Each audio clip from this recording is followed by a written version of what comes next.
Yeah, as I said, this first poem is called Darjeeling, and it doesn't snow there anymore. Not that I was ever really there to see it before. In the past, my visits were on the basis of seeing family based there. This was nearly a yearly tradition due to the distance dividing Darjeeling and the town I stayed in being only 2 hours of driving, along winding roads cutting through hilltops where we'd make pit stops to leave piss stains along the sides of mountains much older than we were or will ever be. These days, visiting family isn't that easy. It's come close to a 10-hour flight cutting through day and night until finally landing in Delhi, which is only nearly there. Couple of 100 kilometers left until I'm taking in breath in a place where I'm blessed to be welcomed with open arms. But it's alarming how quickly everything's been changing around these parts, and this globe growing warmer isn't the only reason why snow hasn't fallen yet. See, the queen of the hills has been stripped of her winter white crown, replaced by a grey veil of mist descending upon her face, and her grand green sequenced gown in which she once dressed. Soon, this too will be gone. Closing in is this constructed cement corset created by men whose children will not know that this was done for them.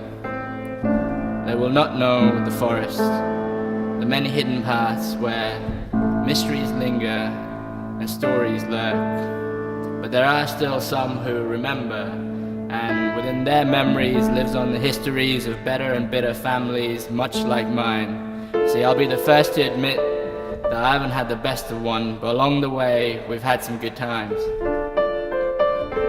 I've learned there's no worth in wasting time worrying about a warped family view you've been taught to want.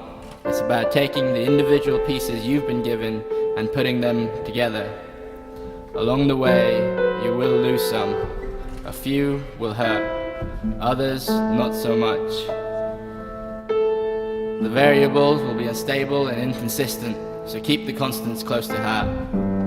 It's taken a long time for me to come to the realization that some of the relationships I've had with my family has been faulty on my part.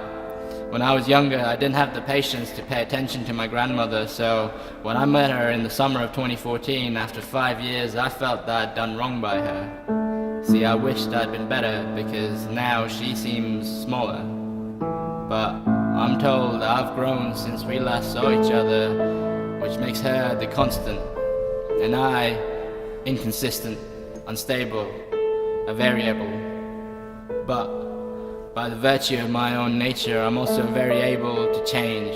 So I've exchanged the impatience from my youth for a chance to sit and listen to my grandmother spin stories about the past. Though lately, her narrative thread seems to be a little frayed.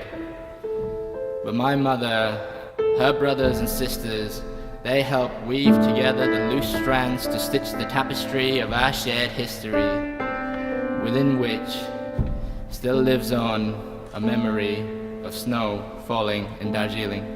Thanks, guys.